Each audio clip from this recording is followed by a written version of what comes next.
વિદ્યાર્થી મિત્રો, ધોરણ 12 વિષય વાણિજ્ય વ્યવસ્થા અને સંચાલન પ્રકરણ 6 વિશે વાત કરી રહ્યા છીએ.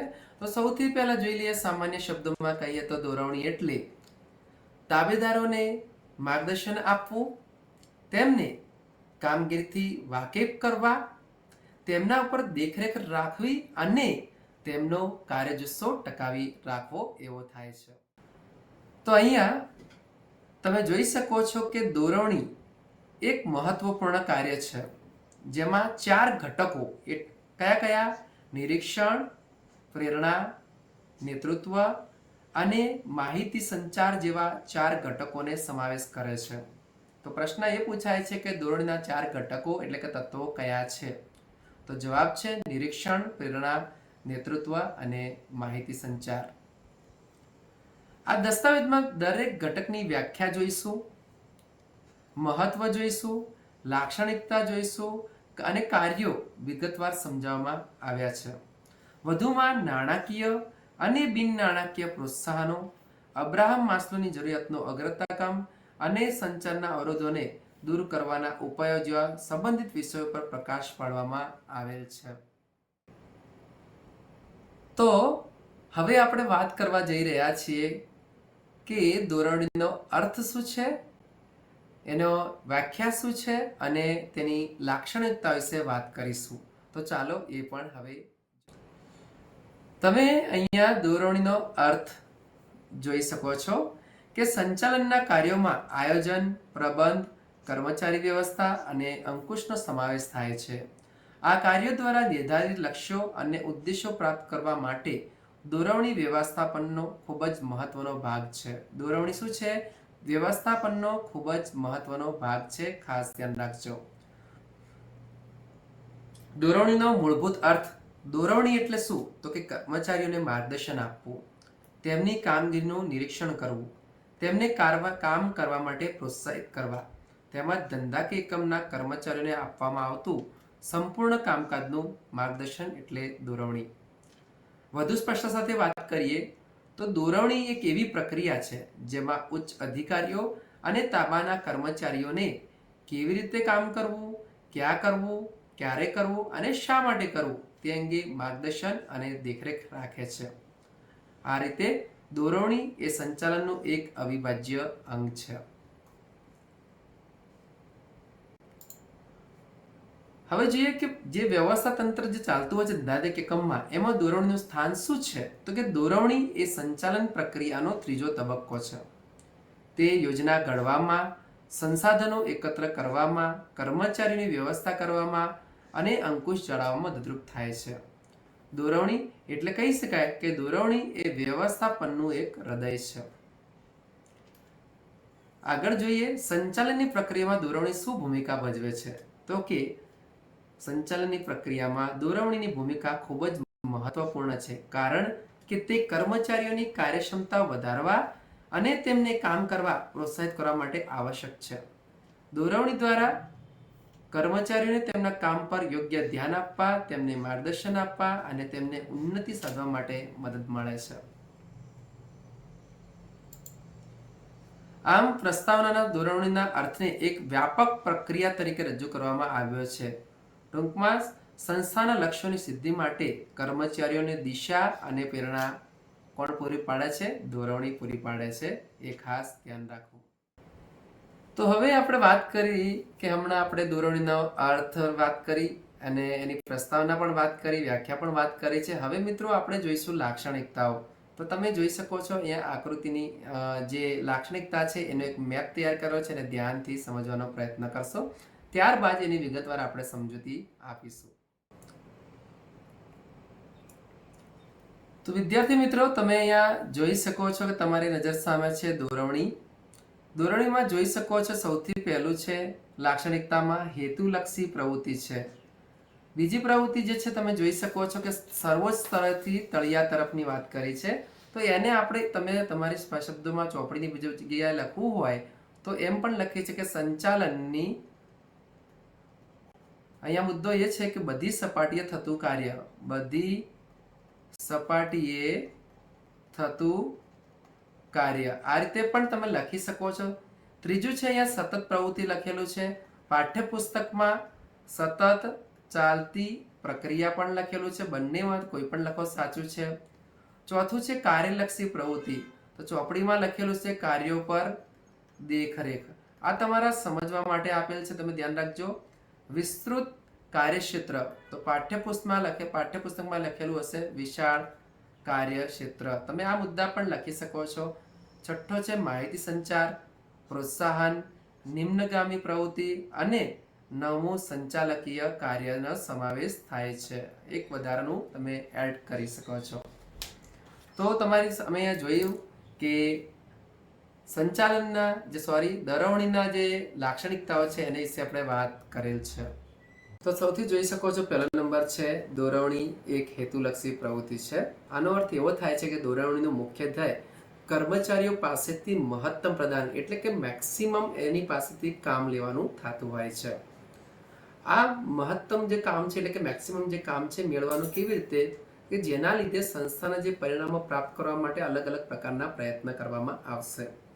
સરળ શબ્દોમાં કહીએ તો દોરવણી ખાસ કરીને કોઈ અવ્યવસ્થિત કાર્ય નથી, પરંતુ તે ચોક્કસ ઉદ્દેશો અને લક્ષ્યોને ધ્યાનમાં રાખીને કરવામાં આવતી પ્રવૃત્તિ છે. તે કર્મચારીઓને સંગઠન એટલે જે કંપની હોય છે જેની અંદર જે લોકો જોડાયેલા હોય છે એ પ્રકારનું સંગઠન હોય છે, તેમના નિર્ધારિત ધ્યેયો તરફ દોરે છે, જેથી તેમનું કાર્ય સંસ્થાના એકંદર ઉદ્દેશો સાથે સુસંગત રહે છે અને સફળતા પ્રાપ્ત કરી શકાય છે. આ લાક્ષણિકતા દોરવણીના વ્યૂહાત્મક મહત્વ પર ભાર મૂકે છે, જે સંસ્થાકીય ધ્યેયોની સિદ્ધિમાં તેની ભૂમિકા દર્શાવે છે.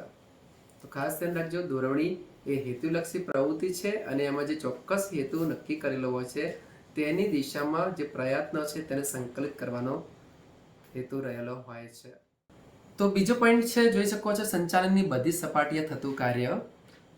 એમાં અર્થ એવો થાય છે કે સર્વોચ્ચ સ્તરેથી તળિયા તરફનો પ્રવાહ એ દોરવણીની એક મહત્વપૂર્ણ લાક્ષણિકતા છે. એટલે જ્યારે પણ દોરવણી આપવાની થતી હોય તો ઉચ્ચ સપાટીથી મધ્ય સપાટી અને મધ્ય સપાટીથી તળ સપાટી તરફ દોરવણીનો પ્રવાહ હોય છે, એટલે કે ઉપરથી નીચેની તરફનો તેનો ઢોળાવ હોય છે. આ લાક્ષણિકતાને સમજાવી હોય તો જોઈ શકો છો નંબર 1 છે દોરવણીની પ્રક્રિયા, જે ઉચ્ચ સ્તરોથી શરૂ થાય છે. વહેતી દિશા શબ્દ યાદ રાખો, એટલે કે ઉચ્ચ સ્તરથી શરૂ થઈ તળિયાના સ્તર સુધી કર્મચારીઓ સુધી વહે છે. ત્રીજો મુદ્દો છે વ્યવહારુ અમલીકરણ, કે દોરવણી સંચાલનની દરેક સપાટીએ જોવા મળે છે. આનો અર્થ એ થાય કે ટોચના જે સંચાલકો છે તેમના તાબાના અધિકારીઓને નિર્દેશો આપે છે, એટલે કે આદેશ આપે છે, અને તે અધિકારીઓ શું કરે છે, તેમના તાબાના કર્મચારીઓને નિર્દેશ આપે છે, અને જ્યાં સુધી છેલ્લે કાર્ય કરનાર કર્મચારી સુધી સંદેશો પહોંચે છે, એટલે કે સંચાલનની બધી સપાટી થતું કાર્ય. અને ઉદાહરણ તરીકે એક ત્રિકોણ આપણે અગાઉ ઉચ્ચ સપાટી, મધ્ય સપાટી અને તળ સપાટી વિશે વાત કરી હતી. ઓકે, આગળ જે ટૂંકમાં સર્વોચ્ચ સ્તરેથી તળિયા તરફનો પ્રવાહ એ દર્શાવે છે કે દોરવણી એક પદાનુક્રમિત પ્રક્રિયા છે. કેવી પ્રક્રિયા છે? પદાનુક્રમિત પ્રક્રિયા છે. તે સત્તા અને જવાબદારીના પ્રવાહને અનુસરે છે, જ્યાં ઉપરના સ્તરો દ્વારા લેવાયેલા નિર્ણયો અને આપેલી સૂચનાઓ ક્રમશઃ નીચેના સ્તરો સુધી પહોંચાડવામાં આવી છે, જેથી સંગઠનના ધ્યેયો સિદ્ધ કરી શકાય. આમ આ લાક્ષણિકતા દોરવણીની માળખાકીય અને વ્યવસ્થિત સુસંગતતા પર ભાર મૂકે છે. તો આની અંદર કન્ટેન્ટ થોડું વધારે મૂકેલ છે, તમે આને મૌલિક રીતે તૈયાર કરીને પરીક્ષામાં લખી શકો છો. ત્રીજો પોઈન્ટ છે સતત ચાલતી પ્રક્રિયા. અહીંયા જોઈ શકો ત્રીજો પોઈન્ટ છે સતત ચાલતી પ્રવૃત્તિ અથવા પ્રક્રિયા. તો ધ્યાન આપો, દોરવણી એક એવી પ્રક્રિયા છે જે સુપરવિઝનથી શરૂ થાય છે. આ પ્રક્રિયા કર્મચારીઓને માર્ગદર્શન આપવાનું કાર્ય કરે છે અને તેમના કાર્ય પ્રદર્શનને દર્શાવે છે. દોરવણી એ સતત ચાલતી પ્રવૃત્તિ છે. આનો અર્થ એ થાય કે દોરવણી એક વખતનું કાર્ય નથી, પરંતુ સંસ્થાના કર્મચારીઓના કાર્યને માર્ગદર્શન આપવા અને તેમના પ્રદર્શનને સુધારવા માટે સતત ચાલતી પ્રવૃત્તિ છે. આમ લાક્ષણિકતાઓના વ્યાપક સંદર્ભમાં કહીએ તો સતત પ્રવૃત્તિ એ દોરવણીને કાયમી સ્વભાવને રેખાંકિત કરે છે. ઉદાહરણ તરીકે પરીક્ષામાં જે શિક્ષક આવતા હોય છે પરીક્ષા દરમિયાન, એ તમામ વિદ્યાર્થીઓ જે પરીક્ષા આપી રહ્યા છે તેમના પર દેખરેખ રાખે છે, અને તેમને કોઈ પણ મુશ્કેલી હોય તો એ જ સમયે તેમને નિરાકરણ લાવવાનો પ્રયત્ન કરતા હોય છે. તો અગાઉ આપણે વાત કરી છે કે દોરવણીનું કાર્ય એ સતત ચાલતી પ્રવૃત્તિ છે. પોઈન્ટ 4 કાર્યલક્ષી પ્રવૃત્તિ એટલે કે કાર્યો પર દેખરેખ. તો દોરવણીની એક લાક્ષણિકતા તરીકે જણાવવામાં આવ્યું છે કે દોરવણીમાં ઉચ્ચ અધિકારીઓ કર્મચારીને કાર્ય કઈ રીતે કરવું તે જણાવે છે. આમાં આદેશો કેવી રીતે આપવા, માહિતી કેવી રીતે આપવી અને કર્મચારીઓનું કાર્ય પ્રદર્શન કેવી રીતે સુધારવું તે અંગેનું માર્ગદર્શન સામેલ છે. આ સ્પષ્ટપણે દોરવણીના કાર્યલક્ષી સ્વરૂપને દર્શાવે છે, જ્યાં કાર્યોના અમલ અને સુધારણા પર ભાર મૂકવામાં આવે છે. વધુમાં દોરવણીના એક મહત્વપૂર્ણ ઘટક નિરીક્ષણના કાર્યો પણ કાર્યલક્ષી પ્રવૃત્તિ પર ભાર મૂકે છે. નિરીક્ષણના કાર્યમાં મુખ્યત્વે નીચેના કાર્યોનો સમાવેશ થાય છે. તમે જોઈ શકો છો. એક છે કાર્યનું આયોજન કરવું અને કાર્યની બધી વ્યવસ્થા કરવી, કાર્ય સમયસર પૂરું કરવામાં આવે તે જોવું અને કર્મચારીઓને કાર્યની સતત દેખરેખ રાખવી અને જ્યારે જરૂર પડે ત્યારે માર્ગદર્શન આપવું. એ અગાઉ મેં વર્ગખંડમાં પરીક્ષા દરમિયાન જે શિક્ષકની ભૂમિકા હોય છે એ તમે ધ્યાનમાં લઈ શકો છો. પાંચમો પોઈન્ટ છે વિશાળ કાર્યક્ષેત્ર, જેને આપણે વિસ્તૃત કાર્યક્ષેત્ર તરીકે ઓળખીએ તો દોરવણીની એક મહત્વપૂર્ણ લાક્ષણિકતા છે, જેને કન્ટેન્ટ તરીકે વ્યાપક પ્રવૃત્તિ અને સર્વવ્યાપી પ્રવૃત્તિ તરીકે વર્ણવવામાં આવી છે. દોરવણીય સંચાલનની બધી સપાટીથી વ્યાપક પ્રવૃત્તિ છે. આનો અર્થ એ થાય કે દોરવણી માત્ર કોઈ ચોક્કસ સ્તરે સીમિત નથી. ઉચ્ચ અધિકારીઓ તેમના હાથ નીચે કાર્ય કરતા કર્મચારીઓને દોરવણી આપે છે, તેવી જ રીતે જે અધિકારીઓ હોય છે તેમની હાથ નીચેના કર્મચારીઓને દોરવણી આપે છે. એમ કરતા ઉચ્ચ સપાટી, મધ્ય સપાટી અને તળ સપાટી પદાનુક્રમિત રીતે દોરવણી આપતા રહેતા હોય છે, એટલે કે વિશાળ કાર્યક્ષેત્ર તરીકે આપણે એને સમજી શકીએ છીએ. પોઈન્ટ 6 જોઈ શકો છો માહિતી સંચાર. તો એ સમજી શકો છો માહિતી સંચાર વિના ઉચ્ચ અધિકારીઓ કર્મચારીઓને કાર્ય કેવી રીતે કરવું તે જણાવી શકતા નથી, આદેશ આપી શકતા નથી, માહિતીનું આદાન પ્રદાન પણ કરી શકતા નથી અથવા તો તેમના પ્રદર્શનને સુધારી શકતા નથી, કારણ માહિતી સંચાર વિના. તો માહિતી સંચાર શું છે? તો તમે આ જોઈ શકો છો. માહિતી સંચાર એ હેતુલક્ષી પ્રવૃત્તિ છે, ઉપરાંત તે દ્વિમાર્ગી પ્રક્રિયા છે, જેમાં શબ્દો અને ભાષા સ્પષ્ટ અને યોગ્ય હોવા જોઈએ. માહિતી સંચાર એ વ્યવસ્થિત પ્રક્રિયા છે, તેમાં અનેક પ્રકારની પદ્ધતિઓનો ઉપયોગ થઈ શકે છે. માહિતી સંચાર કાર્યક્ષમ અને માનવીય પ્રવૃત્તિ છે. આમ માહિતી સંચાર દોરવણીની સતત પ્રવૃત્તિ, વિશાળ કાર્યક્ષેત્ર અને કાર્યો પર દેખરેખ રાખવી જેવી લાક્ષણિકતાઓનો અસરકારક રીતે અમલમાં મૂકવા માટે માહિતી સંચાર પાયાનો આધાર પૂરો પાડે છે. તો આ વાત કરી આપણે માહિતી સંચાર, જે દોરવણીની લાક્ષણિકતા નંબર 6 છે. હવે તમે જોઈ શકો છો લાક્ષણિકતા નંબર 7 પ્રોત્સાહન. તો પ્રોત્સાહન એક એવું માધ્યમ છે જે કર્મચારીને પ્રોત્સાહિત કરે છે અને તેમને સંસ્થા કે ઉદ્દેશો પ્રાપ્ત કરવા માટે પ્રેરિત કરે છે. આગળ જોઈએ, તેનો મુખ્ય હેતુ કર્મચારીઓને કાર્યને સુધારવાનો અને તેમના સંસ્થાના લક્ષ્યો હાંસલ કરવા માટે પ્રોત્સાહિત કરવાનો છે. હવે આપણે આગળના પ્રકરણમાં પણ આગળના ટોપિકમાં વાત કરવાના છીએ કે પ્રોત્સાહનના પ્રકારો કેટલા છે, એટલે કે તેને 2 ભાગમાં વહેંચવામાં આવે છે, જેને આપણે નાણાકીય પ્રોત્સાહનો તરીકે ઓળખીશું અને બીજું છે બિન નાણાકીય પ્રોત્સાહનો. તો અહીંયા જોઈ શકો છો નાણાકીય પ્રોત્સાહન ફાઇનાન્શિયલ ઇન્સેન્ટિવ અને બિન નાણાકીય નોન ફાઇનાન્શિયલ ઇન્સેન્ટિવ, જેની વિગતવાર ચર્ચા આપણે આગળના પોઈન્ટમાં કરવાના છે, જે ખાસ ધ્યાન રાખશો. તો લાક્ષણિકતા નંબર 8 છે નિમ્નગામી પ્રવૃત્તિ. આનો અર્થ એવો થાય કે દોરવણી હંમેશા ઉચ્ચ સપાટીથી નિમ્ન સપાટી તરફ થાય છે, જે આપણે આગળ વાત કરી ચૂક્યા છીએ. એટલે કે સંચાલકો અથવા ઉપરી અધિકારીઓ તેમના ગૌણ અધિકારીઓને માર્ગદર્શન, સૂચનાઓ અને આદેશો આપે છે. ટૂંકમાં યાદ રાખવાનું છે, તમે ઉચ્ચ સપાટી, મધ્ય સપાટી અને અધ્ય સપાટી, તળ સપાટીની વાત કરતા હોય ત્યારે સંચાલકો અધિકારીઓને સૂચના આપતા હોય છે, માર્ગદર્શન, અને અધિકારીઓ છે પોતાના તાબા નીચેના કર્મચારીઓને માર્ગદર્શન, દોરવણી આપતા હોય છે. તો કઈ સપાટીમાં કોનો કોનો સમાવેશ થાય છે એમનો નામનો ઉલ્લેખ કરીને તમે આ રીતે લખી શકો છો. આ જે લાક્ષણિકતાનો મુદ્દો છે એને તમારી મૌલિક ભાષામાં તમે એને સમજાવી શકો છો.